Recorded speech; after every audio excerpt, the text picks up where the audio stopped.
Yeah, thank you, Petra and Thorsten. I will keep it very short. There is some more airtime later for me today. I'm really happy to announce this second session today. There are so many sea level rise impacts around that we decided to cut this session in two. So tomorrow morning you have part 2, which has grouped a couple of impacts. For this afternoon we concentrate ourselves on floods and erosion. And so we have a lineup of 4 keynote speakers here. And later there is, like the formula this morning, 3 additional panel members that will line up at the end of the session. Same amount of time, we get a bit more time for the keynotes, but please constrain yourself within the 12 minutes assigned, that we keep a bit of time for the interaction. That worked out very well this morning, and the more time we have airtime together, the better it is. So I don't take any more time. I really would like to introduce Piero Lionello. It's going to talk on the European, on the Venice sea level rise. We know each other also from IPCC. He's a lead author in the working group 2. I was in working group 1. We worked a lot together on the European chapter, so I'm really glad that we meet in physical sense. Go ahead. Thank you very much for the opportunity for providing some information, which is probably my most favorite subject, impacts and trend of floods in Venice. I will reinforce substantially the message that was already highlighted in the excellent first talk during this morning by Paula Camus. In fact, we all know, and we are enjoying, I think you had time for enjoying the environment and the possibility that Venice offers. We know how unique is this city, how unique is the evolution of a society in this very special environment. And in fact, one thing that is important to keep in mind is not just Venice, not just the monument, not just the churches, the palaces are World Heritage, but what makes it an outstanding place in global scale, it is the interaction between human society and the environment. And in fact, what we observe now of a lagoon is by no means a natural environment. It is a heavily managed environment, which is what is left of the original completely natural condition.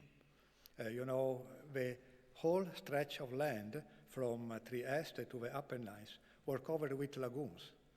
And now substantially just one large lagoon is surviving, and this lagoon is the Lagoon of Venice. And it survives because of a society has fighted actually the action of the land on the lagoon, the accumulation of sediment that was trying to fill it. So a lot of rivers were being diverted. Now the fight is the opposite direction, to prevent the lagoon to be transformed into a sea. At the same time, when we get to policy making, we should also be aware that climate change is one of the drivers. But there are many other important drivers, okay, that are relevant to, or better. Also considering climate change, we have sea level rise, but looking at the environment, we shouldn't ignore the warming of the lagoon waters.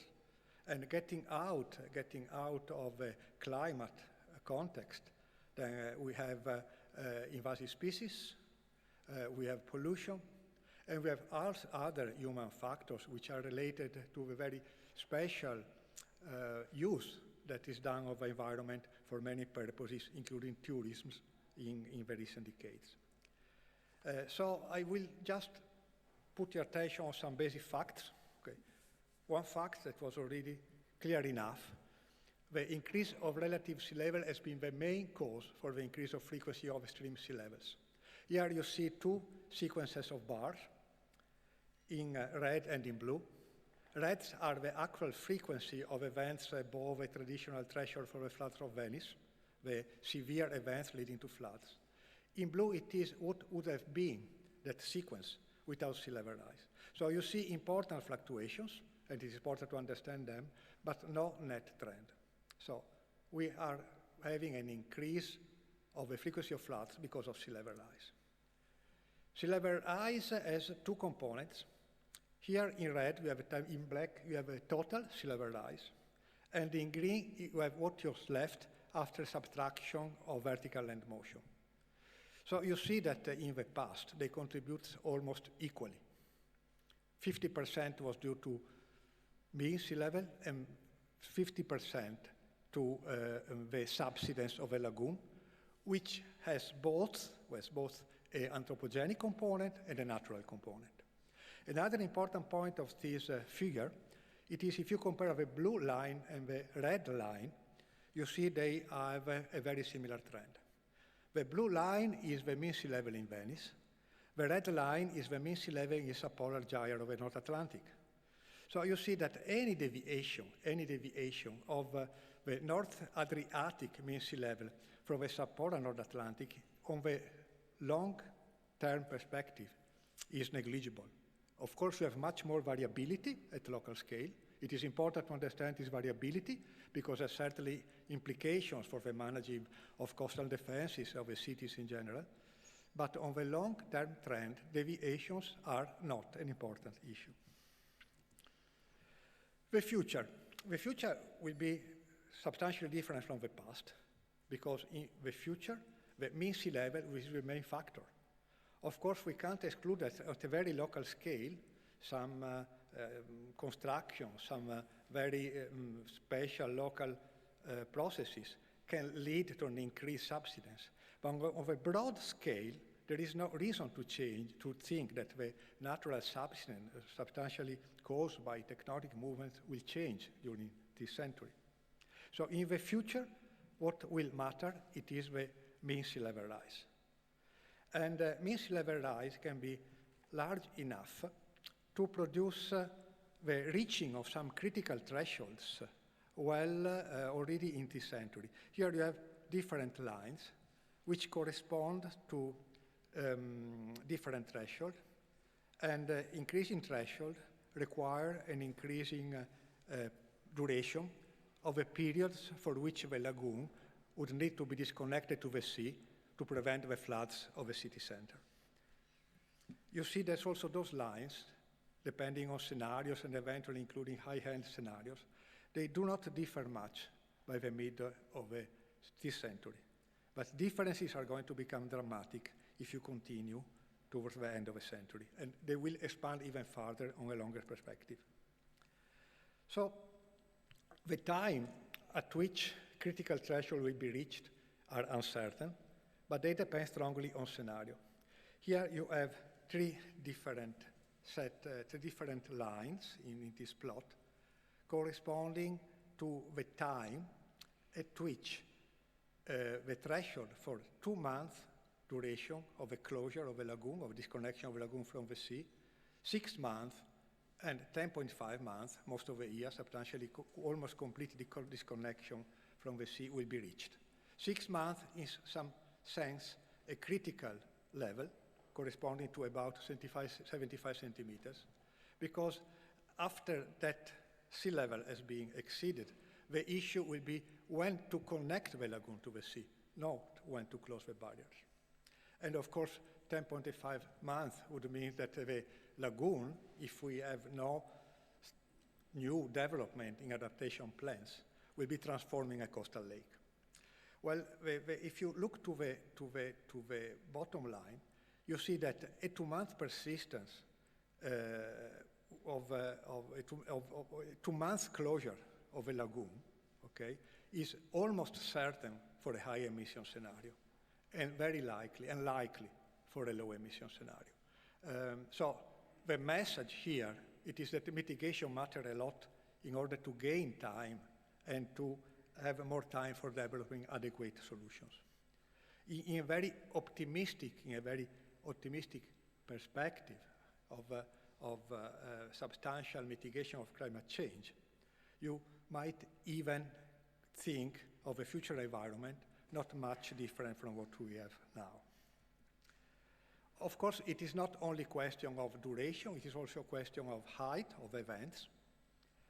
And here, I'm sorry, I don't, the citations are always on the bottom on the slides, so this is substantially work by Michalis Vosdukas. And here you have how the 100-year return level is changing in time. Now, this would imply a my rough personal estimate that 100-year event is expected to become approximately 280 centimeters at the end of the century in a high emission scenario. How do you get that estimate? That actually it is excellent study as a minor underestimation of the strength of the actual events, which are reported as black circles here. So if out of that you assume 150 centimeters as the strength of the so-called the trend at sea level, what you have after you have subtracted the mean sea level and long-term components, and you expand that, accounting for 65% increase, you get 280 centimeters. If you want to be cautious, you actually can't exclude looking at this plot that the 100-year event will be above 4 meters. So we know we have the MOSE, and the MOSE has worked efficiently. Here on the left, on the right, you have two graphics showing how during October 2020, when it was first operated for practical purposes, MOSE successfully kept the level of the water inside the lagoon below the critical threshold and prevented the floods, while outside of the lagoon, the level was above 120 centimeters. The point, important point to take into account when you make this planning, it is the times that you need for implementing them. So the actual law of the Italian government is from 1973. The first time the MOSE was operated, still in pre-operational condition, is in 2020, which makes 50 years, okay? Of course, you can blame Italian organization and things like that, but the fact it is that it is really very critical to take into account all the different needs and the different risks between conflicting sectors when you developed this sort of structure.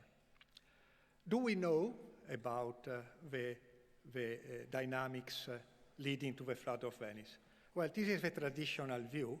You have a large cyclone crossing Italy, more or less from the Gulf of Genoa to the Gulf of Venice, and it produces the floods. And this is the consolidated view, according to which storm surge was the main responsible for the floods of Venice. But then we had this very strange event in December 2019, in which, for those that are familiar with the meteorology of the event, you see that the main cyclone is much more to the south, and you have that tiny spot close to the Gulf of Venice, a mesoscale cyclone. So that event was the first time in which it was observed this sort of mesoscale cyclone, producing something that is close to a meteor-tsunami event from some aspect in Venice, and with very rapid growth. So if you check the former table on top, you see that generally, for the traditional paradigmatic floods, November 1966, storm surge was by far the largest contribution. While here, you have a similar contribution from different factors, and one factor was never the meteor tsunamis, the mesoscale cyclone, was ever observed with that intensity. So this was the fact that we need, and in fact that was the reason why the forecast failed by a substantial amount, in spite of the forecast of Venice being run efficiently for many decades. So new developments are needed on that respect. Here you have an example of ensemble prediction, and which is actually coupled with data simulation to correct for the initial state and the large deviations of the Adriatic Sea from the level of the rest of the Mediterranean. Of course, I've been talking about sea level rise and floods, but there are other effects, and we should consider the morphology of the lagoon with a very complicated pattern of salt marshes and the complicated and very rich lagoon ecosystems, which are threatened in complicated ways by different factors: sea level rise, warming, and disconnection of the lagoon from the sea. when I was involved in the IPCC report, and somehow, you know, I'm Venetian, actually. I work in the south now of Italy, but I'm Venetian, so I'm very deeply emotionally involved in these issues.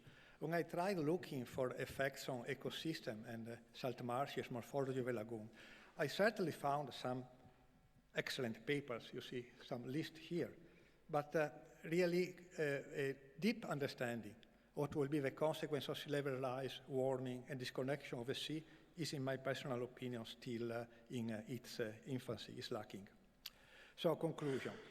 To operate coastal defenses successfully under all situations requires new development in medium range, the weak time scale prediction of sea level anomalies and extremes. Efficient management of coastal defenses would greatly benefit from prediction of sea level anomalies at monthly and seasonal scale, an understanding of underlying dynamics. Planning of coastal defenses would, of course, benefit from more constrained sea level projections and improve understanding of annual to decadal variability, which doesn't determine a sustained long-term trend, but it is important. Mitigation is important. Mitigation of climate change is fundamental to allow more time for adaptation and to limit the risk for ecosystem and society. Finally, planning adaptation strategies is urgent, because if you want to be prepared to the risks that are very likely occurring in the second half of this century, we need to begin thinking and planning now. Thank you for your attention. Thanks a lot. Not too bad. Yeah, just in time. It was not too bad. And it's good that there is a bit of a crossover between the sections, because you have quite, say, physical topics in your presentation that we addressed this morning. This morning we already had quite, say, sophisticated questions on interactions with stakeholders, so there's a lot of crossover between the sections, as we should, of course. Everybody is an expert on Venice now because you're here, so there must be questions on Piero's talk.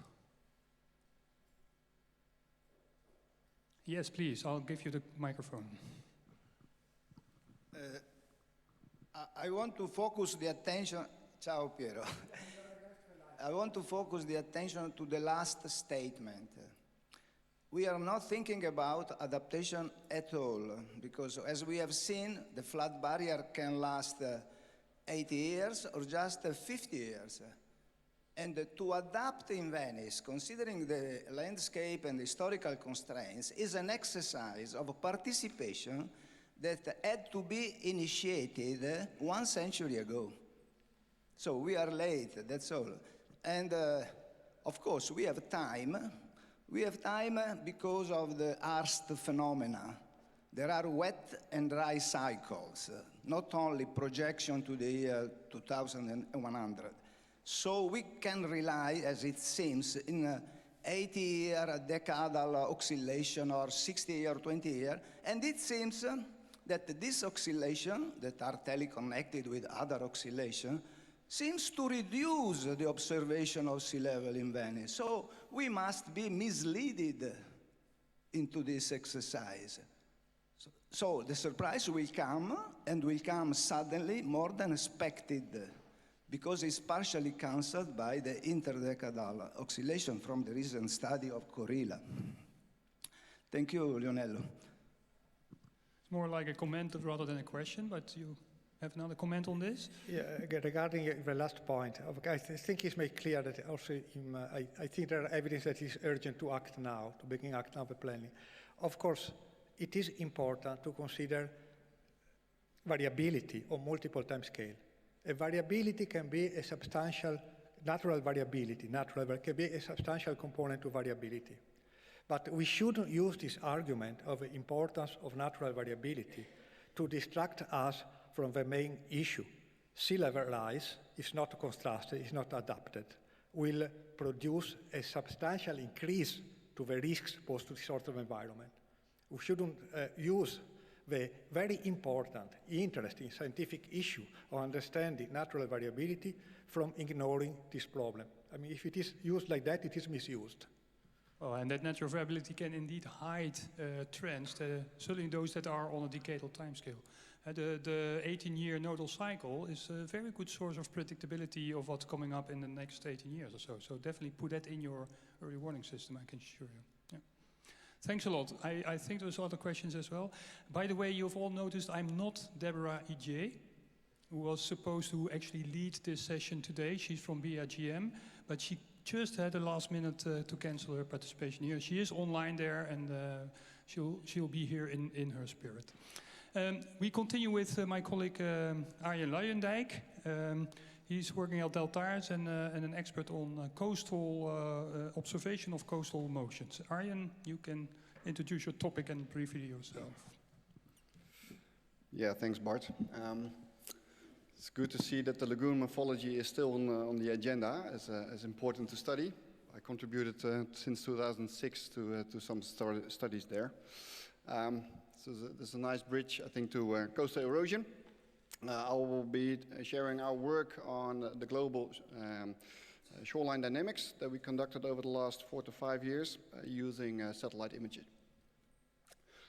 Here you see two, let's say, post-storm erosion cases. At the right, after a storm on the Dutch coast, you see erosion of the dunes, significant erosion, but you also see, let's say, a wide beach that is actually able to cope with this erosion. So there's a buffer zone or accommodation space to cope with this natural dynamics. At the left, you see a post-erosion photo from the UK, where this buffer zone is clearly not visible anymore. Either the building was built in the buffer zone, or the persistent erosion or the chronic erosion kind of took away this buffer zone. My talk will be about this chronic erosion and not so much on the storm erosion. Coastal erosion occurs all over the globe and threatens houses, villages, communities, also infrastructure, and vulnerable ecosystems. And there you see that in some of these pictures there are actually no buffer zones left, right? So that clearly endangers these coastal structures. So this whole coastal squeeze term that we like to use is that the infrastructure is building into close to the beach, while also the natural, the physical conditions threaten the beach on the same time. So coastal erosion can actually be caused by both natural processes and human-induced, and they act on several different scales, time scales and spatial scales. So for example, you can have temporarily erosion due to storm or seasons, or maybe El Nino periods, but if the beach has space and time to recover, it will typically do. That's not the case with, let's say, the human-induced causes of erosion. For example, like sand mining or the reduced sediment supply from the rivers, let alone subsidence and sea level. So the question or the aim that we had for our studies is to actually quantify these various contributions from these historical observations to enable predictions of future coastal erosion. And up to a couple of years ago, coastal erosion was typically studied from site to site. So field measurements, they analyze it and they draw conclusions from that. And thanks to the Google Earth Engine platform, we got access to public satellite imagery, but also a cloud computing platform. And that allowed us to go back in time to 1984 till yesterday, and allowing us to study coastal change at a global scale. So with this platform, we started to look in our backyard, and this is a large-scale nourishment that was conducted, and we thought, okay, let's analyze those satellite images. And this is what you get. So a very flashy animation showing a lot of noise in these images. Typically the Netherlands is not so sunny as in Venice, so we needed to come up with some smart algorithms to filter out these clouds, the shadow of clouds, the tides, the seasons, etc. And we validate that over a series of field observations across the globe, and made the conclusion that Rubin square error was about 10 to 15 meters. So if you change that, or translate that to a change rate, that actually you can use satellite imagery to study beaches that are changing more than 0.5 meter per year. And then the next case, we flew to the Mekong in Vietnam, and then, let's see if this works. Yeah. Here we're actually shocked by the amount of land disappearing. In just 30 meters, in 30 years' time, 1 kilometer of land was gone. And these colorful lines indicate the annual shoreline positions. And if you start drawing a transect, you can actually retrieve these time series of how the coast has changed. Now, it's a rather linear trend, right? Will it stop tomorrow? Likely not. Right? So after these successful sites, we kind of got a bit enthusiastic and applied it globally.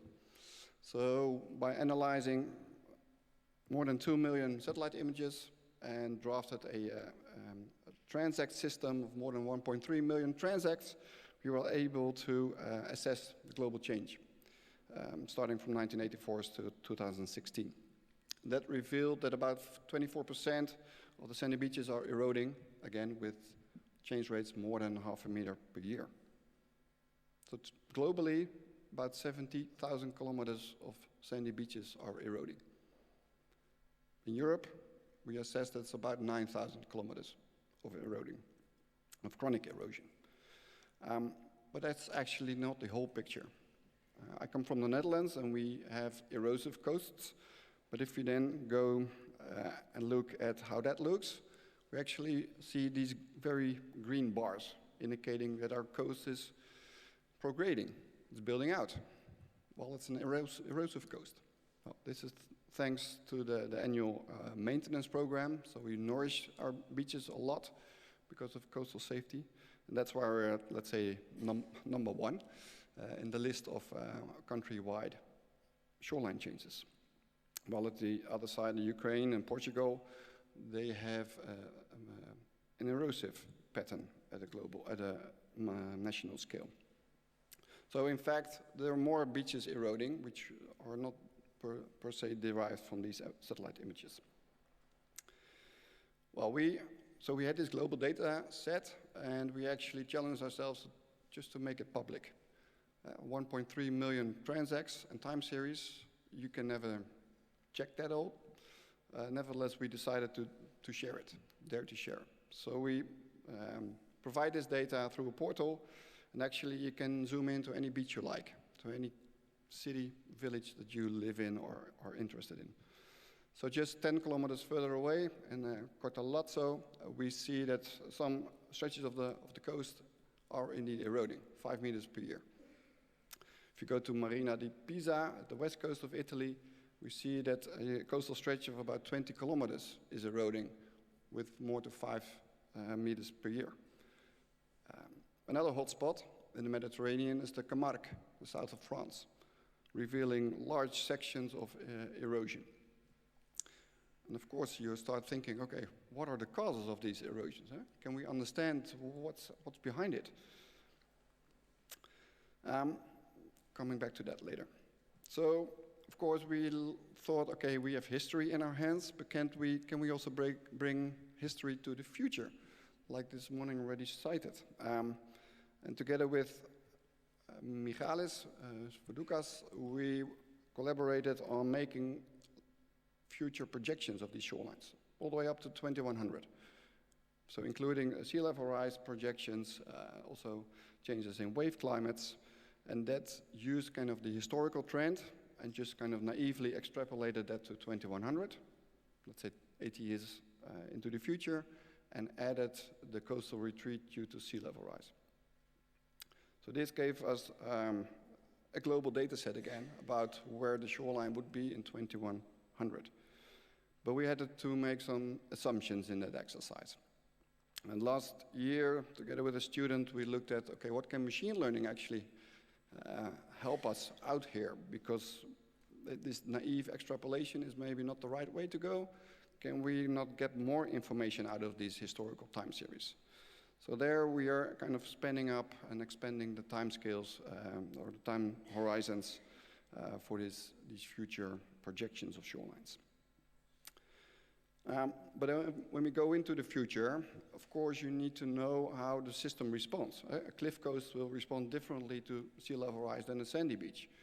So to make such an assessment, you need to know where actually the sandy beaches are. And of course, on local scale, you know that. But globally, we don't. So that's why we trained our algorithm with sandy pixels from a Dutch barrier island and applied that to the European scale. So there you see that 23% of our coastline is sandy, which ends up in about 30,000 kilometers of sand. So that's a long, long stretch that is, let's say, exposed to sea level rise and coastal change. Well, another thing is that we're looking into signal decomposition. So can we kind of retrieve different components from this high resolution time series to better understand what are the driving mechanisms for shoreline change? Some coasts are vulnerable to storms, while others are affected by, for example, reduced sediment supply from the Nile Delta, for example. So the lower right indicates that with this linear regression over the full period does not tell us the complete story. And the last 10 years, you see that the shoreline change is accelerating. So we're diving into that, all to make these future shoreline predictions more, let's say, data rich. So we're working on updates on this. The study, together with Michalis, already indicated that about 50% of all sandy beaches may experience more than 100 meters erosion in 2100. That's mind-blowing. But we need to kind of enrich this method with more data, more models. For example, here, if you look at the Caribbean, you see that these coastal changes in the Caribbean are very much dominated by the ambient change, so the historical change. Well, if you go to Southeast Asia, it's fully dominated by what sea level rise will bring to them. So some concluding remarks, zooming out a bit. I think we should all use the time that we have to strengthen the knowledge base on coastal erosion and how to manage coastal erosion. Well, Earth observation already mentioned, but we can also make the links to numerical models and data assimilation and so on. Let's use the time to better understand our system that is so important for us. At the same time, we can increase the coastal resilience by restoring these sediment balances and provide accommodation space, the buffer zones, so we can handle these increased storminess. And it would be good to have also erosion costs and risks fed into the spatial planning and investment policies. Maybe sea level rise is, of course, one thing, but if you start thinking about solutions and measures, typically we as Dutch go to sandy solutions, and you see that more, and to nature-based solutions, adaptive. But there's another thing going on, that's about the global scarcity of sand. Not only for nourishments, but also for the whole building industry, it's expected that the sand price will go up significantly. Right? So again, in future, we may have to think how we spend our money. In this case, you can only spend your sand once, or your sand once. Coming back to the first bullet, trying to improve our system understanding and our knowledge base. Thanks for your attention. Open to questions. Thank you, Arjen. Yeah.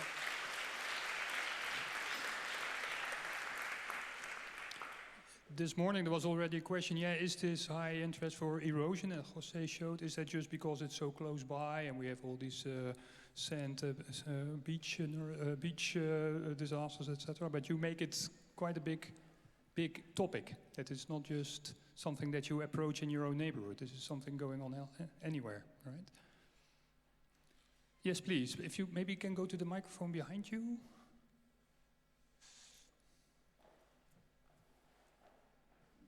I'm a retired German diplomat, and I used to be ambassador law of the sea inter alia And so I had a lot of problems with the Netherlands and Denmark regarding the border and erosion and the transfer of sands from one coast to the other. So I wanted to know what is the impact of sea level rise and what is the impact of current, which drags sand from one or the beach from one side to the other. So the Danes, they wanted absolutely to change Versailles Treaty where a certain line was dragged, and because there was also time change in the border. Yeah, I think indeed the demand for sand becomes more and more important. So let's say it can also be seen as a fight in other parts of the world. For example, Dubai, they buy sand from Australia and they ship it in while they're in the desert. So I think there's this whole interconnectivity between, let's say, where sand is and where the demand is I think a very nice or interesting topic.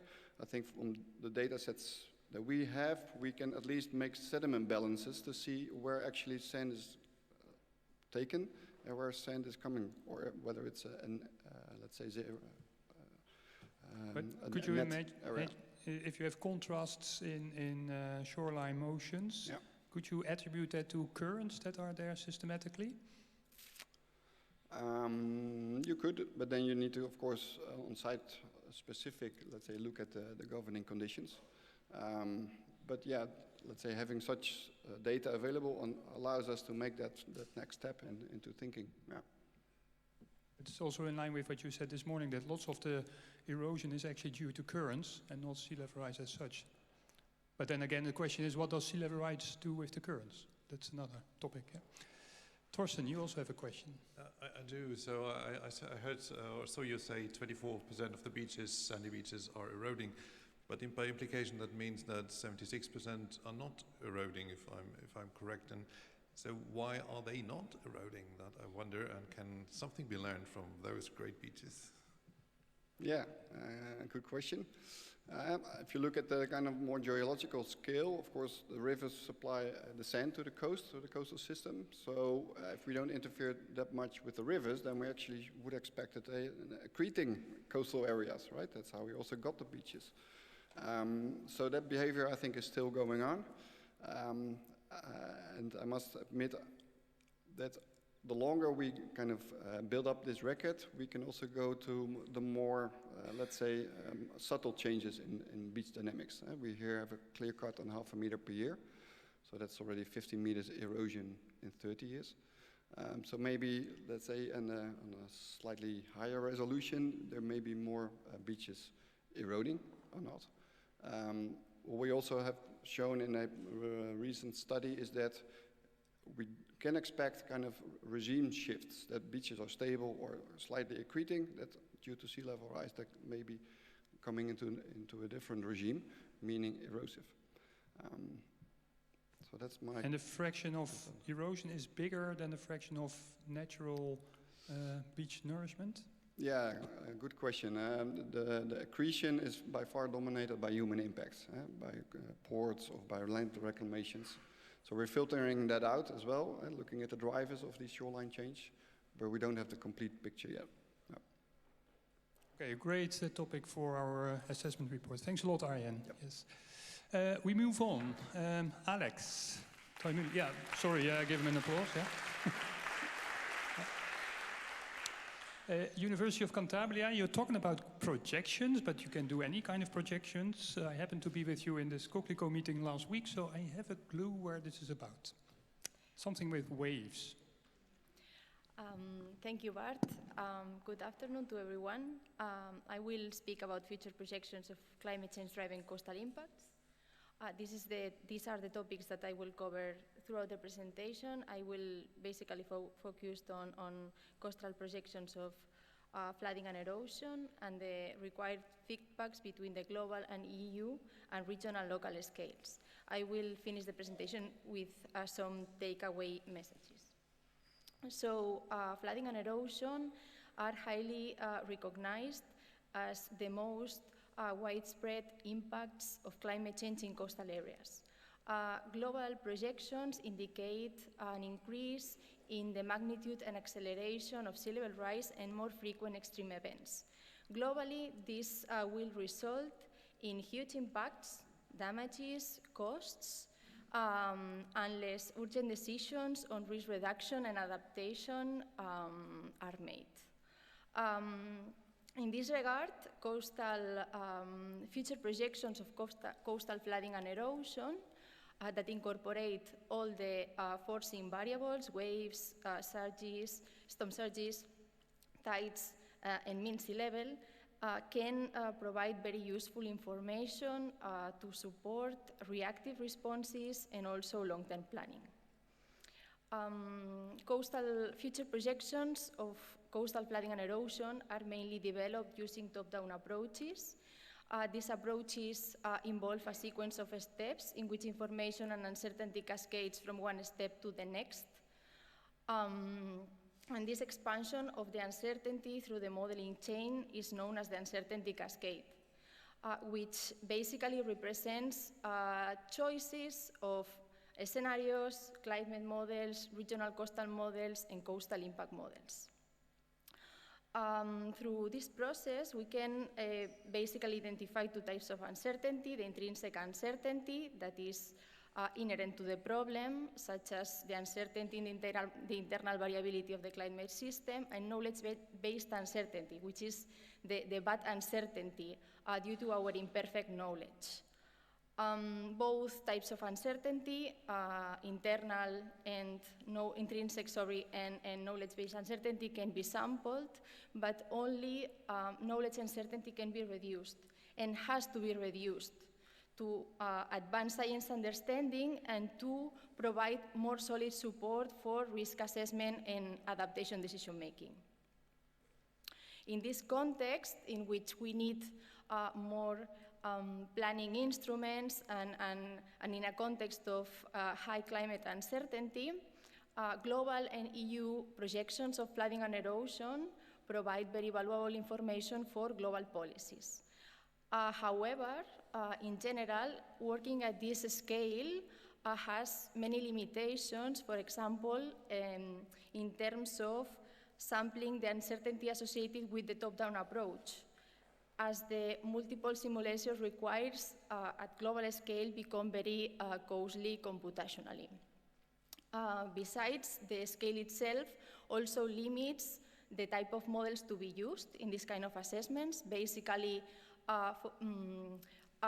being reduced complexity models that solve physical processes in a very simplified or in a very approximate way. And on top of that, the assumptions that, the simplifying assumptions that underlie these assessments are strong. So, in the same way that we use global assessments to identify hotspots where more detailed analysis is required, we can also use local scale assessments to fit into this global analysis to reduce the uncertainty, the knowledge-based uncertainty in global assessments. Here, there are some examples of which aspects we could consider in these feedbacks between the local scale and the global scale. For example, an advanced analysis of the dominance of the different uncertainty sources. Also, the incorporation of observations to constrain modeling, the approximations of the models, and also a better understanding of the physical processes to make more realistic and better assumptions. This is an example of the uncertainty cascade. Well, basically, to analyze this uncertainty attribution or to attribute uncertainties to their sources, it's required to work at the local scale and with many simulations to consider as many features as possible. This is, as I was saying, this is an example of an uncertainty cascade built on real data for coastal erosion projections for a beach in the north of Spain. From top to bottom, this cascade spans from the RCPs, first layer, to the R2100 indicator, bottom layer, which is an indicator of long-term retreat. In the second layer, you can see here, sorry. You can see here the ensemble of, well, first of all, sorry, I forgot to tell that to develop these projections, we used 2 RCPs, 6 GCMs, 1,000 synthetic chronologies of wave conditions and storm surges associated to each RCP GCM realization, 3 percentiles of sea level rise, and 2 coastal erosion models. So the second layer, as I was saying, shows the ensemble of GCMs that are forced with the information of the RCPs. The third layer illustrates the climate variability sampling as each pathway splits into 1,000 new possibilities. Here, for visibility purposes, only 10 possibilities are plotted. Then their combination with sea level rise, with the choice of sea level rise percentiles, and finally, the pathways split again into 2, corresponding to the 2 coastal erosion models, each of which delivers 1 R2100 value. So basically, the colors help to visualize the range of the R2100 indicator that can be associated, in this case, with each RCP. Here, this is the same, exactly the same cascade of uncertainty with different colors representing different factorizations based on the choice of the GCM here, the GCM, the sea level rise percentile, and the coastal erosion model. So at a glance, this factorization allows to identify very quickly the R2100 uncertainty range that can be attributed to each uncertainty source. In this case, as you can see here, so the GCM and the coastal erosion model dimensions don't dominate the R2100 range, but we identified a strong multimodal response that was induced by 4 RCP and sea level rise percentiles combinations.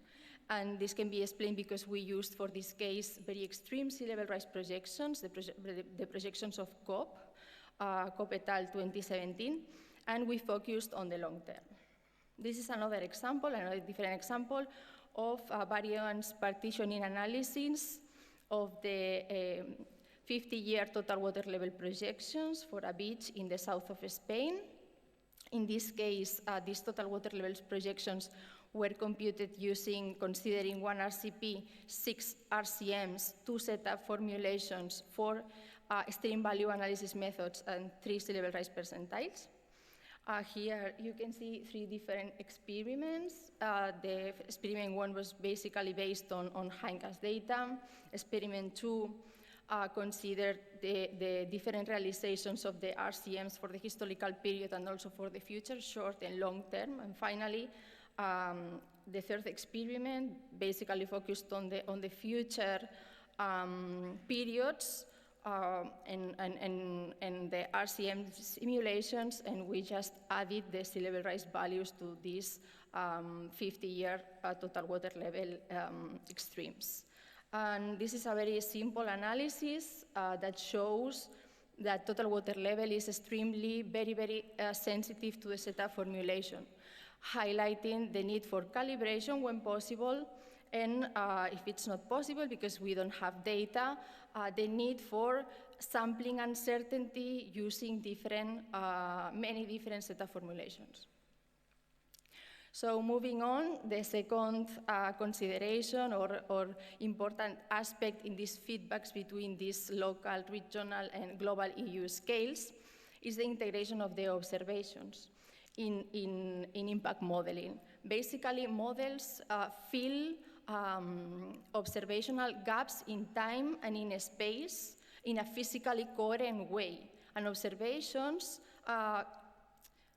help to constrain model physics and model approximations to physics. So, for example, data assimilation that has been used for many time in meteorological and oceanographic forecasting could be also extended to the analysis of coastal flooding and erosion, where data is available, data from satellite imagery or from local and regional campaigns or from other sources, could be used to control the parameterization of the equations of the models, reducing calibration uncertainty, and also helping to achieve more accurate results. Finally, I'm going to talk about the need for understanding the behavior of our coastal system to improve process modeling, process representation with models at broad scales. So this is the example of coastal flooding and erosion. Coastal flooding and erosion have been traditionally analyzed independently, but in reality, coastal flooding results from the superimposition, it's almost finished, from the superimposition of hydrodynamic and morphodynamic processes at different scales, and therefore coastal flooding is strongly dependent on the nearshore response to coastal dynamics. Whether chronically due to longshore sediment transport or sea level rise, or episodically due to storm events, or a combination of both, coastal erosion modifies coastal landscapes and consequently modifies the boundary condition over which flooding occurs. And in modeling terms, this boundary condition is represented by a DEM or a topobathymetry. Considering this process, which is very complex, is not straightforward, but not considering at all can introduce additional uncertainty to our coastal flood projections. Finally, this is an example of the results of coastal erosion enhancing coastal flooding. Basically, these results, it's in a 40 kilometers coastal stretch in the Mediterranean coast of Spain. The results basically show that storm erosion can modify some dynamics and reduce total water level. So storm erosion reduces total water level. Long-term erosion increases the flooded area because basically reduces beach width and reduces also the flood protection value of beaches. And the combined effect of projected total water level and projected erosion can push flooding to greater consequences than that if we consider the shoreline to remain fixed over time. So to finish the presentation, these are some key takeaway messages. Basically, future coastal flooding and erosion will depend on sea level rise and its combination with extreme events. Projections of coastal flooding and erosion are mainly developed using top-down approaches, which involve a sequence of steps in which information cascades from one step to the next, and also uncertainty. The magnitude of projected coastal flooding and erosion is uncertain. And this uncertainty needs to be incorporated, needs to be considered through the whole modeling process and also incorporated into coastal adaptation decision-making. And finally, global EU assessments require feedback from regional local assessments to identify dominating uncertainty sources and identify where to focus our modeling efforts, to provide more accurate model predictions by integrated observations, systematically if possible, and improve the representation of physical processes to ensure that we are making the right assumptions, and essentially to reduce knowledge-based uncertainty in such global scale assessments. So that could be it. Thank you. Thank you, Alex. You're making an excellent call for the need to complement the global analysis with local analysis. Exactly. If anyone here in the room has, access to local assessments that you really find interesting to include in our assessment report, please let us know, because We cannot promise that everything can be assessed at the same level, but as you say, we really need to combine all these local information, also with land subsidence and these local erosion and flooding interactions. So thank you for making that point clear. Is there any question from the room? Jose. Thank you, Alex, for the presentation. So I am quite worried about it. I have to manage a beach. And I ask you, which is the retreat for the future? And you say between 0 and 200. What can I do, or what can you do for me? Well, exactly, yeah. Putting her on the spot here. Yeah. So, yeah, I understand your question. Scientists try to identify all the possible pathways from the scenarios to the, in this case, the R2100 indicator, but could be any other. So to identify all the possible futures that could happen, to consider uncertainty. But I understand, at least for my experience, working with decision makers, that this is not enough for them. They don't want such a big range. They want to work with aggregated data. And so I guess this picture or this graphic is more from the scientific point of view, and for the decision makers, I think that should be agreed how to integrate this information, how to give weights maybe, how to think if this information is going to be used for reactive responses or for long-term planning. So many things have to be taken into account to decide how to aggregate this uncertainty and to give maybe a range, but not such a great range. Maybe working also with ensembles, because here you could see the different pathways associated with all the GCMs realization and everything. So maybe for them it's better to work with the mean ensemble. I don't know, but I think it's important to find these ways based on the way this data is going to be used to aggregate this information. Are you a bit less worried? A bit less worried, okay. We've got an online question, Lavinia. Thank you very much. Alexandra, thank you so much for your presentation. I have a question from Jason Lowe, who's still online watching.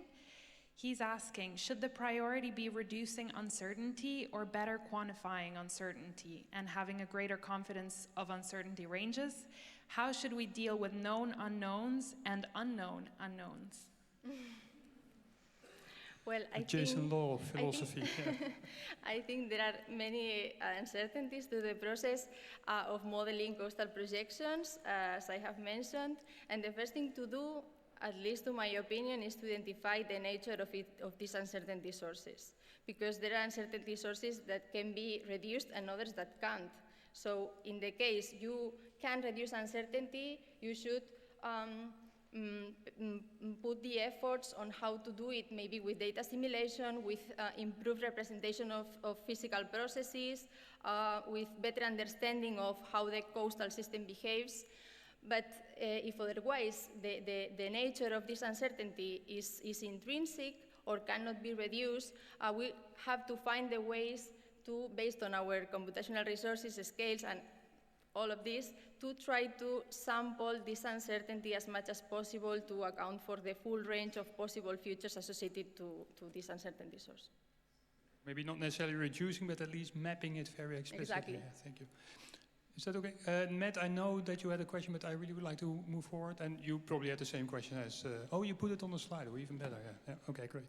Thanks a lot, Alex.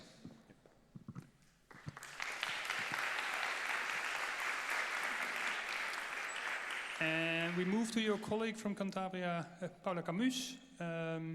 Something on compound events is listed in the title.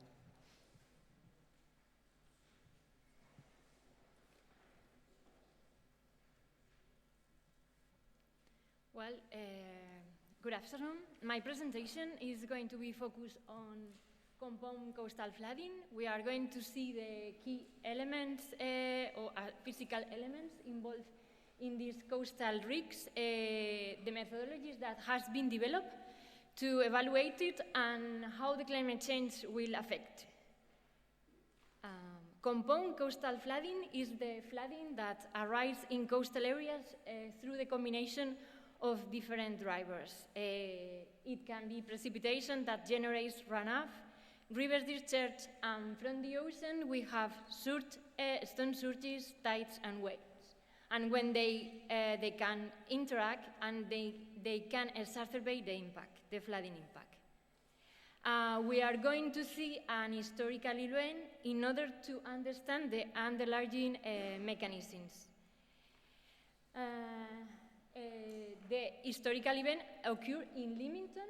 Leamington is a small town in the south coast of UK.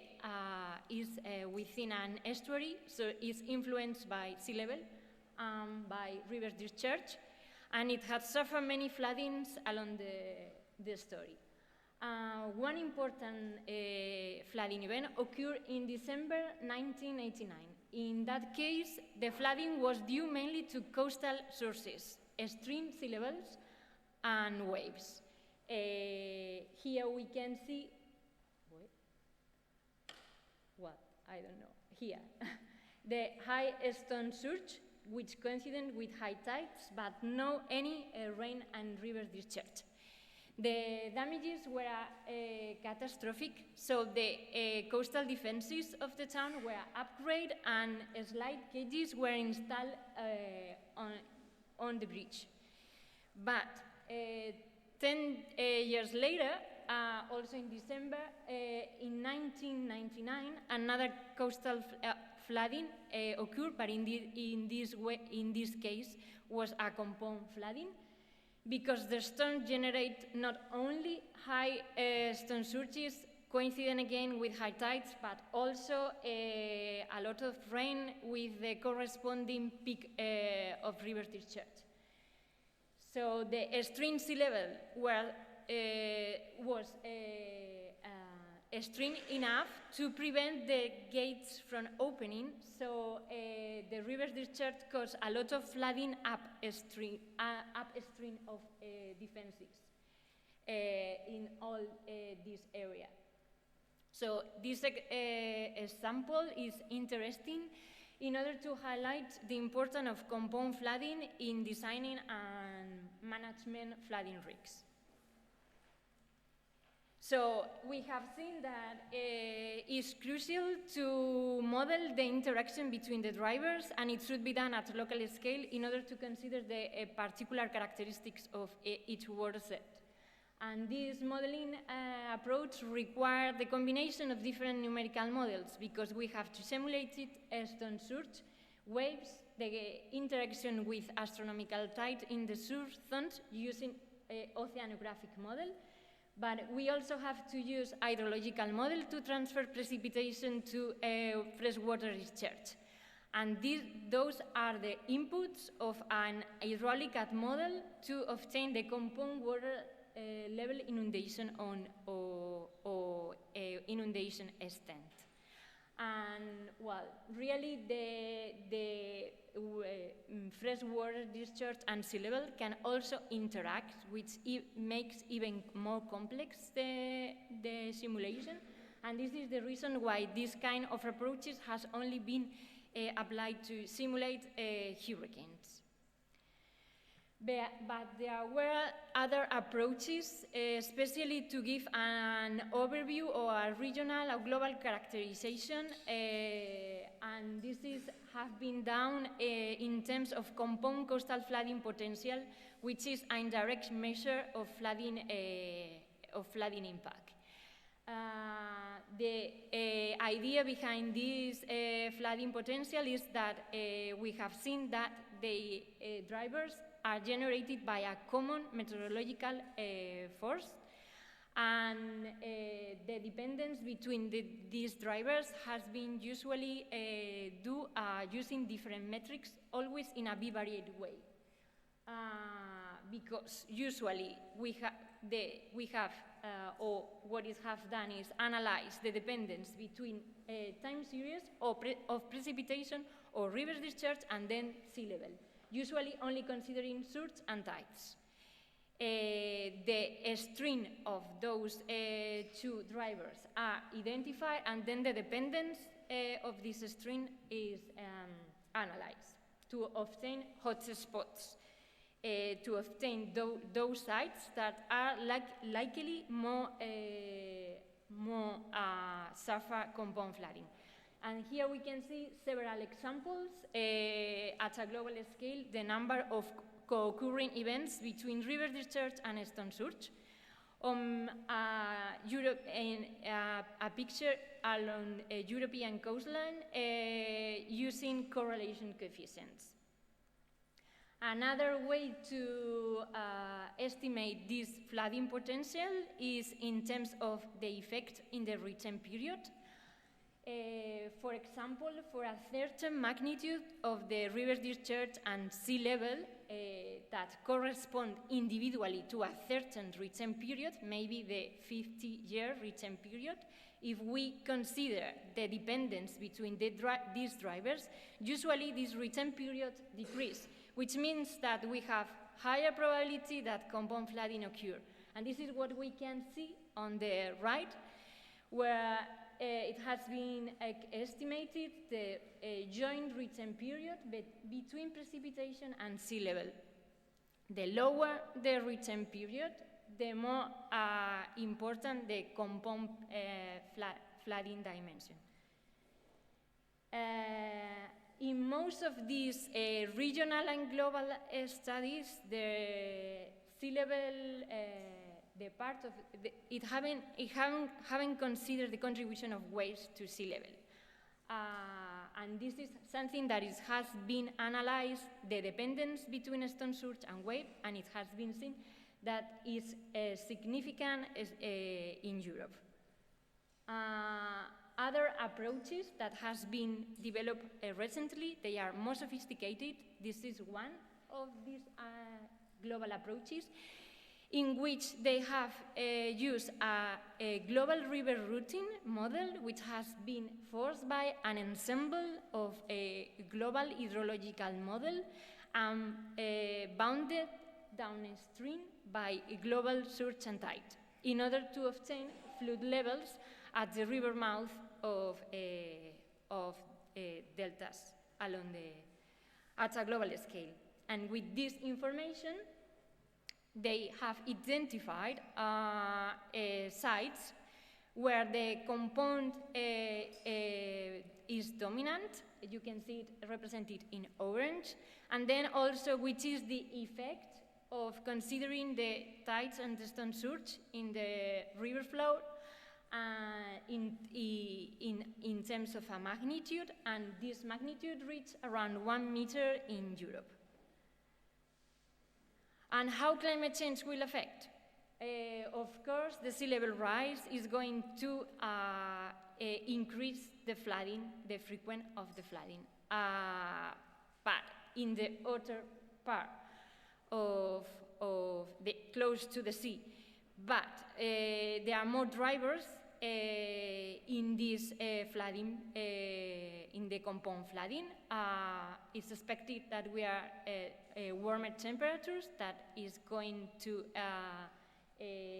so we are expecting higher and more frequent precipitation events. And also storms can affect waves and stone surges, so we need methodologies that take into account all these changes due to climate change. And this is an example, a local study, where in the upper panel is represented how the water level is going to change for 2 scenarios, which are represented in green and red. And in the upper part, the locations up in the upstream of the river. And in all the sites, the water level is expected to increase. In the outer location is due mainly to sea level rise, but upper along the river is due to the increase in the precipitation in the river discharge. This is an overview of what is going to happen in Europe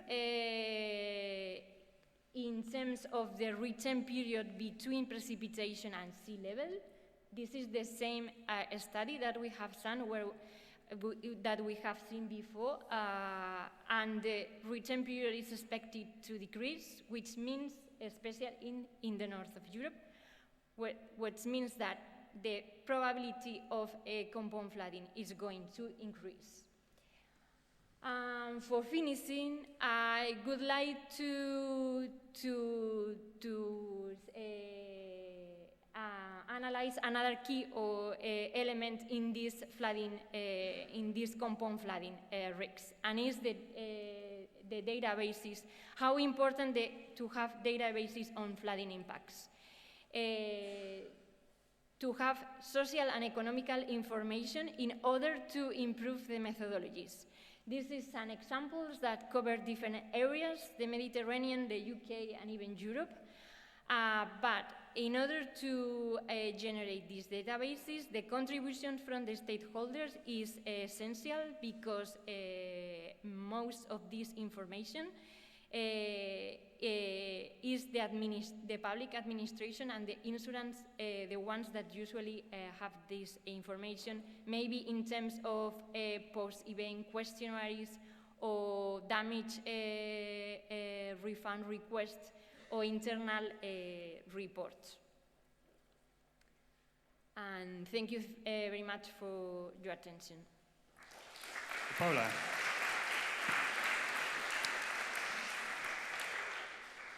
Yeah, you tend to make it even more complex. We already had a lot of models and lots of impacts, and now it's also the statistics is going to play up here.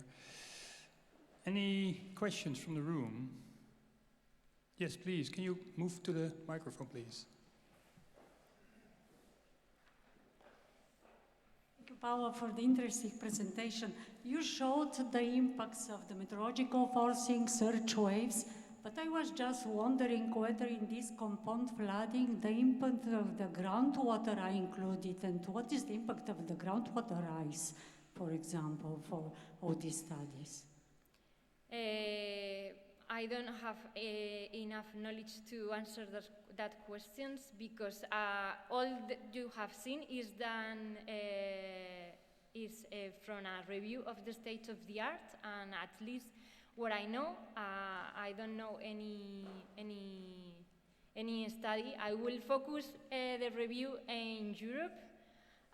Maybe there are some literature, but probably in just very local studies, probably. But of course, is another element. Yeah, I think we can maybe also address that kind of things in the panel discussion. So please, Paula, if you can take a seat, and I can also ask the other presenters to take the seat. By the way, we're running a bit behind, but I hope you enjoyed lunch enough to sustain the rest. And I also would like to call from Helena Björn from the live CoastAdapt. You're here. Please welcome. Robert Nicholls is invited, please, and Luisa Perini, please take the floor.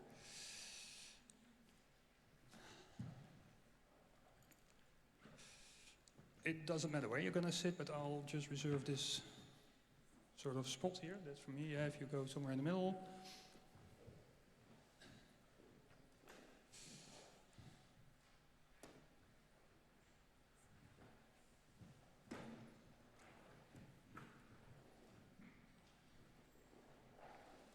Yes, like the format this morning, we're going to give a bit of airtime to each of the newly introduced panelists. I'll briefly address them soon, and each of you will have 5 minutes. I understand, Luisa, you have a couple of slides for your pitch. Yeah, please. So, and that is standby, I understand. But I'd really ask to call Helena first. Live coast and nature-based solutions. What do they have in common?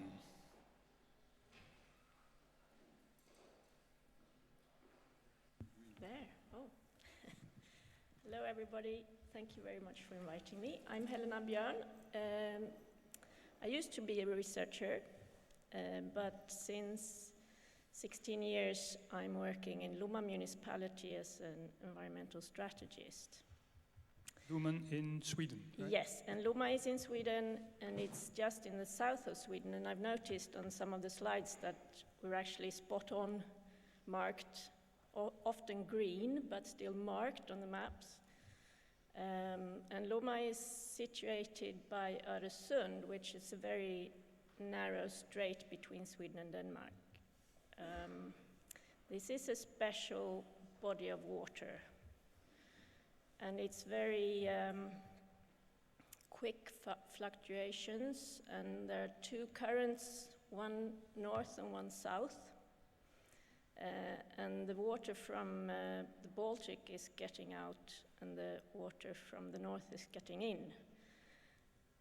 And this might be another topic to discuss, because it's a new situation for us, how this will be affected in the climate change. So that's one thing. The other thing what is the problem? Because that water coming in and out, that is already Yeah. for centuries, so what's the Yeah, new I'll come back. Okay. But I want to stress something else first, because I know when I'm abroad that the Swedish system is quite different from other countries. And in Sweden, the spatial planning, the coastal management, and the climate adaptation is made by the municipalities. So we are in power of that, meaning I'm the link between the politics and the science, basically. I guess you get a lot of questions from the audience today, because you're the one we're looking for. But I'm also here to present my project, or our project, and it's Life CoastAdapt, that's EU funded.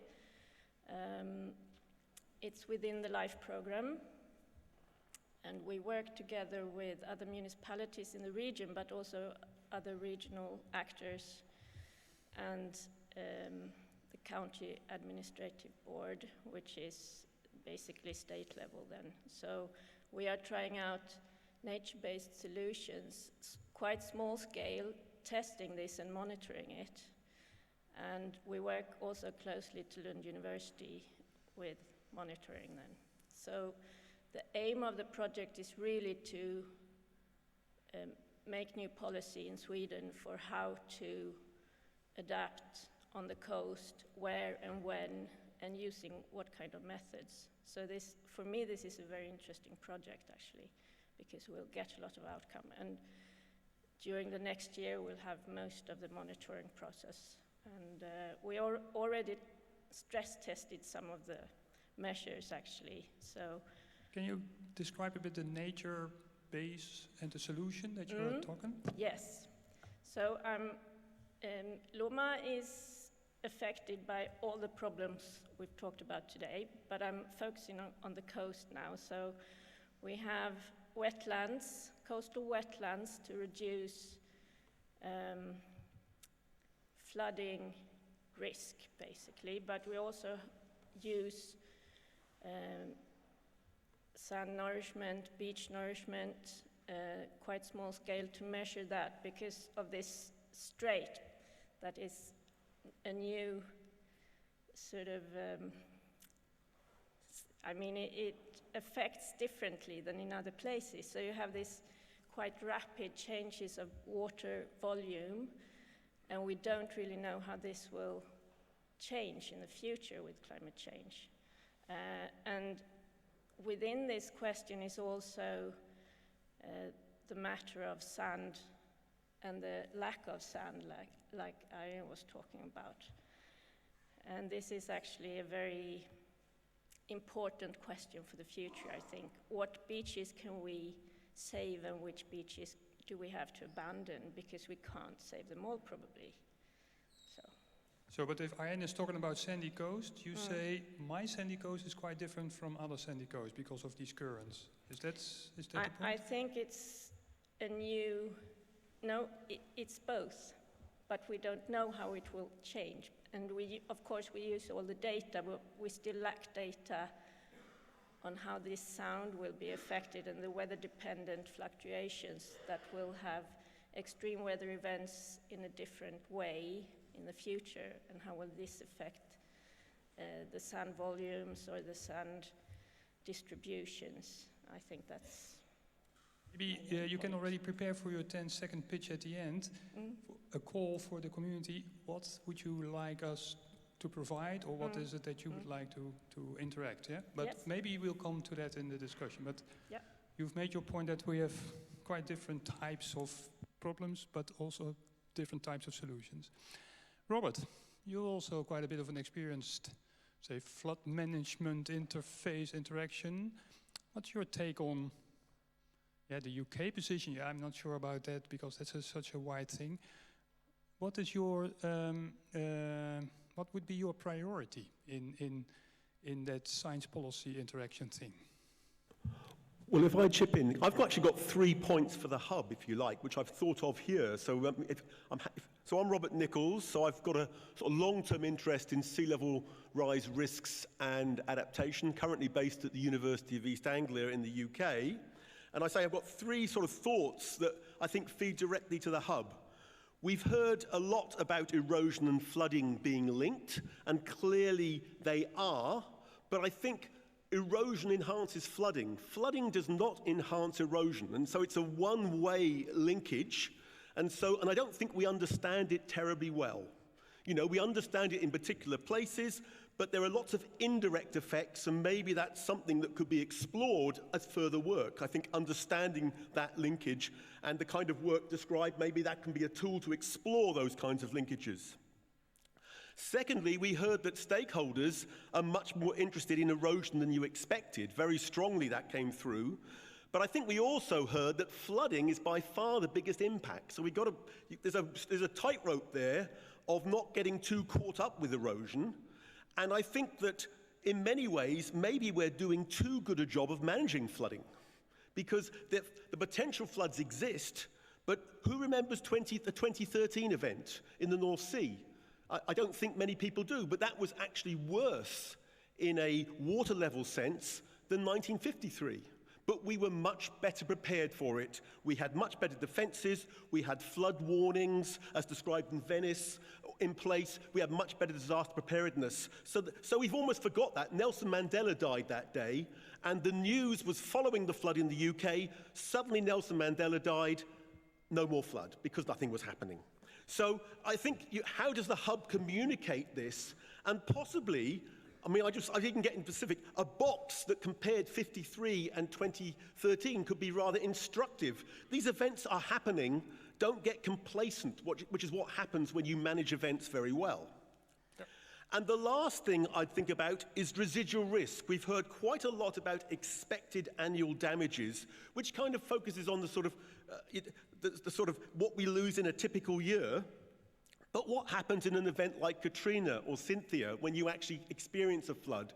And in the Halligan et al. Paper, which is getting a bit technical now, but a paper we wrote on flooding of coastal cities nearly 10 years ago, we had a conclusion which nobody ever really seems to have picked up on, that in the future, if we protect our cities, we will see fewer, bigger disasters. And you know, I see nothing to suggest that's not true. So what are the implications of that for Europe? You know, how do you manage that residual risk, something the political process finds hard to even admit exists? Okay, but to start with the latest one, we've got fewer bigger disasters, which means we don't get used to them, which means we have a less appreciation of residual risk. Is that what you're implying? Well, I think that's maybe a consequence. I think the observation of fewer, bigger disasters was just an output of the model. That was just that's the world that emerged. I think that does mean there's a detachment from people do experience floods infrequently. They forget they live in the floodplain. I think that probably is. That wasn't part of my point, but I think I would agree with you.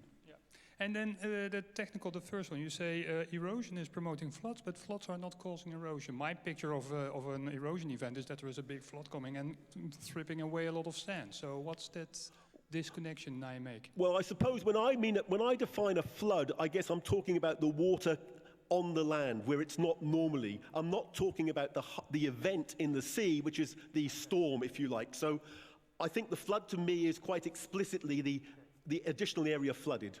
Normally a flood would actually put sand on the place where you used to have, so it's actually a way to create sediment, yeah. But that box is maybe a good idea. Of course, there's no causal relation between Mandela and the event that we had, but we did notice also in the Netherlands, the 1953 was a traumatic thing, and in 2013, yeah, there was 2 houses that had some sandbags in front of the door and unnoticed, and in the end, indeed, it was a similar kind of event. I really like that idea, also to see whether that adaptation gap that IPC is talking about, is it indeed decreasing? Probably it is not that bad. I think at the present, in the UK, we find that I'd say our coastal flood risk, I think now is less than it was in 1953. So we have adapted up to today, but that leads to complacency in the future. So I think we don't need to panic, but at the same time, we need to keep our eye on the ball. Yeah. And sometimes we need to be able to exercise to know what it is to be in a floodplain. And that is also something we tend to forget. Yeah. Thank you. Stuff for discussion. Luisa, can we put your slides on the screen? And indeed go to the microphone. Take your time.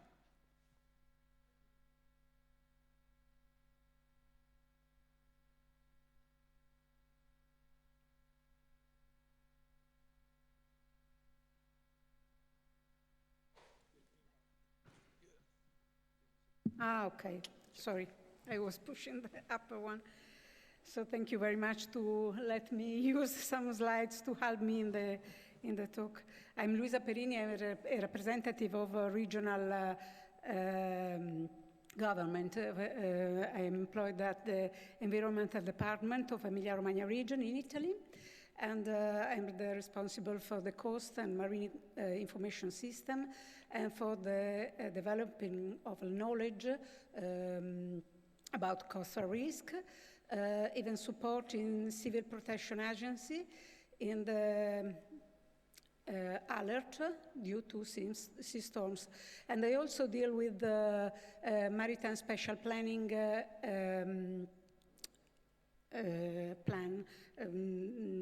directive.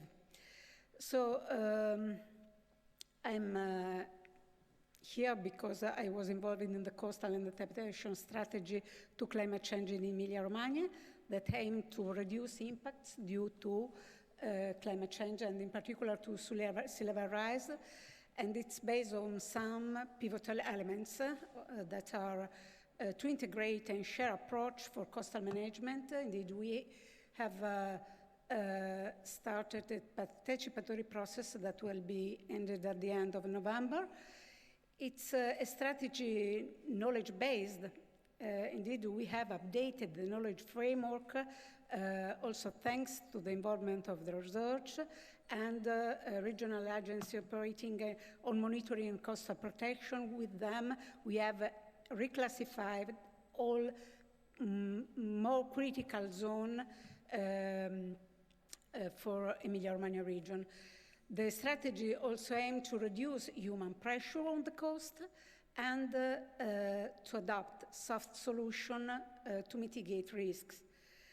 Indeed, the Emilia-Romagna coastline is affected by several criticalities connected to climate change, starting from the drastic reduction of sediment input from the rivers that already resulted in the dismantling of the river mouth.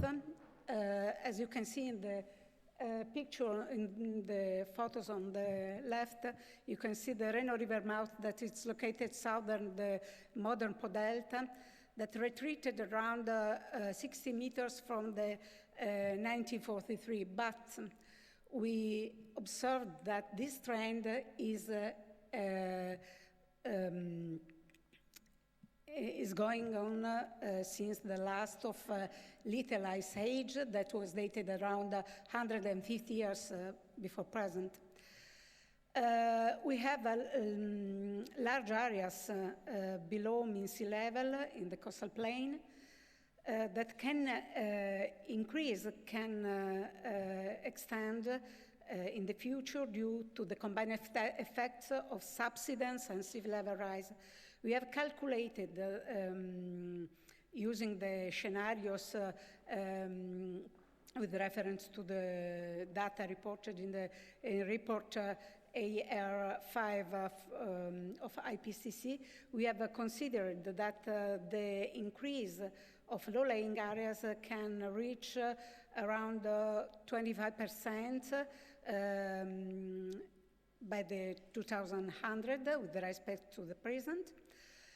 And also we estimated that the increment of sea flooding areas may increase 3-4 times with respect to the present.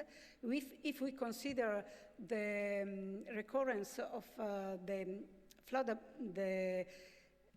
comparison from the present areas that have been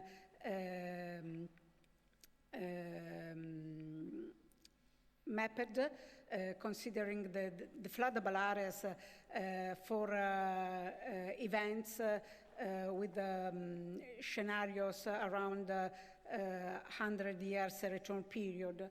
So the increase can be really matter for us if we consider that impact due to severe marine storms is already a matter for Emilia-Romagna. We have impacts starting from beach erosion, sea flooding, but also related to the impact to the tourism infrastructure and to the coastal defense. Yeah, can you say a bit on what is your kind of adaptation policy? What is what do you do to reduce human pressure and to protect yourself from floodings? Can you say a few words on that? We mainly focus on increment protection, especially soft-based solution. So we believe that mainly, also because our need is to maintain beaches for tourism. It's our goal, because Emilia-Romagna region has a very important tourism industry, and so we need sands that can be founded on the seafloor from our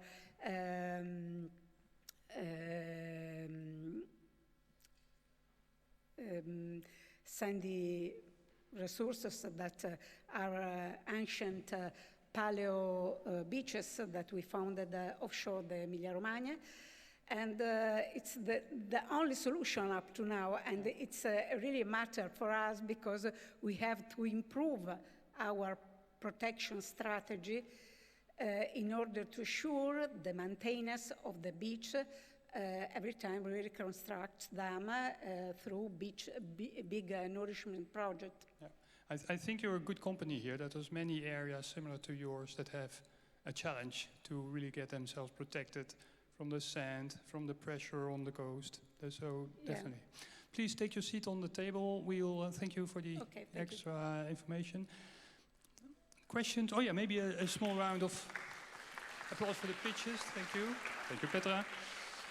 We can afford like 10 minutes more to do an interaction. Yeah, please. So is there anyone that has an urgent or less urgent question to the panel? Yeah, please. Yeah. I have a comment for Robert. So you mentioned that flood is not affecting erosion, but if we relate what Paula presented, so we can see the opposite. So in some cases, when we have a compound flooding and the flood is coming from rivers, so we have a sediment supply to the coast. So we have in a recent event that was the Glorious Storm in Catalonia, so in just one event, so we received the same amount of sediment in a small river that this is the littoral transport for a year. So in just 3 days. So that maybe we can say that normally flooding is not producing erosion, but in some cases can counteract in some small place, especially when we deal with river floods. I think fair enough. I think that's probably the issue of sediment supply from rivers is important, I think, where it happens. But I think it's not. In the UK, we don't really have any river supply of sediment. But where it happens, I think that is worth noting, sure. But the vice versa, it does definitely count. Erosion does expose or increase your flood. Yeah. Nadia, so please, go ahead. Thank you. Yeah, that's good that we arrived at the river supply of sediments, which I think is, for the Mediterranean, certainly an issue, a very big issue. And so because of a decline of sediment supply? Absolutely, yes. And in fact, Luisa was showing it as a major cause for the Emilia-Romagna, and many other studies are showing that less sediments are arriving at the basin. In addition to that, many studies, such as the EMONET checkpoint studies, have shown that in Europe we are missing mass balance data on sediments. And so that is a big gap. Is there any idea of how to fill it with the present technologies and the present observing technology or modeling technologies. I see some intelligent nodding by Arjen. I think we do have a part of the data, let's say, that can be used to make such a mass balance or a sand balance. I do know I was involved in a project in close to Marina di Carrara. There, the river sand was kind of perfectly suited to construct new roads in Tuscany.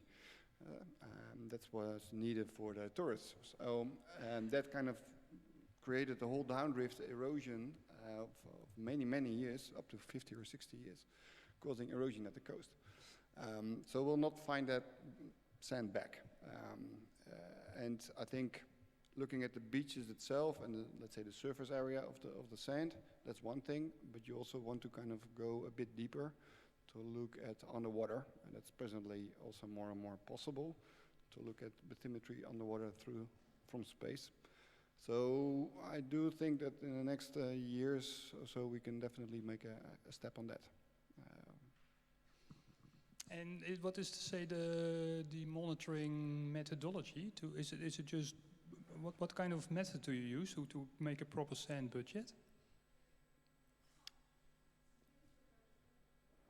Yeah, we can use indeed satellite imagery like SAR, or maybe even also optical images to really detect whether it's sand or not. And of course, then you can just start comparing, let's say, pixel surface areas, whether sand is gone or not.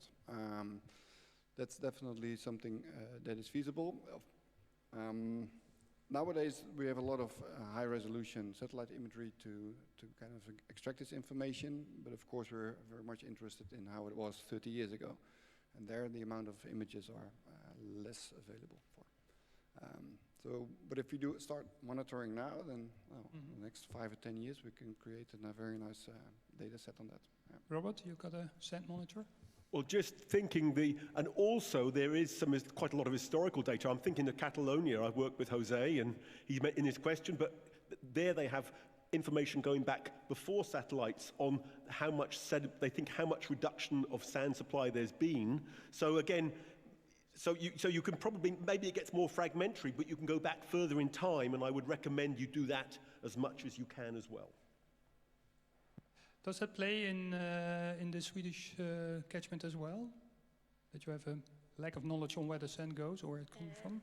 We're trying to do this now in the bay where I work, and we might be able to do that, but we still have more uncertainties, like I was talking about before. We don't know how this will change in the future, but hopefully we can have a sand balance. But it's not common to do it in Sweden yet, but we're starting. Yeah. Not sure what we can do in a year's time for the knowledge. Please. I have a question for Helena. You mentioned the wetland as a nature-based solution, which I agree. So do you mean restoration? How did you use, or it's a bit of extreme the word used, how did you manage to include wetlands as a nature-based solution for erosion? This is quite interesting, I think, because we have a very high coastal squeeze in this region as well, and it's hard to find land for measurements like this, but we managed actually to have 3 sites for wetlands in the near vicinity of the coast, meaning we can have outlets even by storm flood water being less dynamic. So you will have less erosion on the coast, and so it's like a 3-step system basically. So it's a very nice measure to work with. It's a win-win-win. On a global scale, there's lots of mangrove restoration, but that's probably not a very feasible technique in Europe in many cases. But you had another question, please go to the microphone, and then Angelo. I think that we need to be a bit more prudent about the forecasting of the erosion as well flood. I can take an example. In Xintia on the West Atlantic coast in 2010, there is a huge flood events. Why? Because the dikes were broken. And 10 years before, we have a stronger storm, but the dikes resist. And now we have all this aspect of management, of protection of the coast, not only in terms of in terms of length, in terms of place, but about resistance of materials. Thanks. Yeah, I think that's more a general statement, not so much a question, but we need quite a bit of forensic research on these events, I think, and that's also your box. What is the difference then? Last question for Angelo. Yes, thank you. I would like to add to the question about the fate of the sand offshore, and I want to give my contribution as a marine geoscientist. We know from the reconstruction of the sediment dynamics, when the sea level grows and retreats due to glacial cycles, this is well known. A beach forms when the sea level is steady for some time, so there is equilibrium between river sediment input and wave action and coastal currents. When the sea level goes down due to increase of ice sheets, then there is erosion, and the ultimate fate of the sand is the abyssal plains. They go straight down the submarine canyons, and they are lost in the abyss.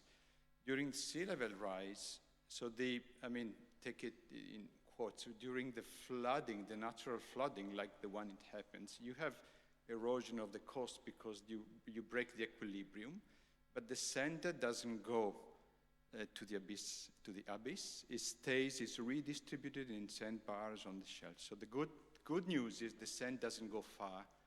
And if you want to go where it is, the only way until now known, and it's becoming more recurrent, that you need to do 4D, that is in true time, repeated multi-beam bathymetric surveys, and you see the sediment dynamics happening today. So you see how the bed forms move. It means you need to go out every day or at a weekly scale and produce a map with a boat, and then you see where the sun goes. Of course, then there is fishing that redistributes, but you can track the fate of this sand. The problem is that multi-beam bathymetry is costly. You need to mobilize vessels, and this is not done very often. But where it has been done, especially in fjords, you see a tremendous daily sediment surface dynamics induced by all kinds of processes and coastal processes. So it can be done. Yeah, I think so. I've seen animations of that kind of things. By the way, this reminds me that I think this Knowledge Hub is also a very good opportunity to list this kind of research agenda topics. That will be the final chapter of the assessment report. Where should we invest? And it's also up to you to come up with ideas for that, and this is a small example. I would like to thank the panel a lot for your nice contribution so far. Please, one last round of hands. Yes. Thank you very much.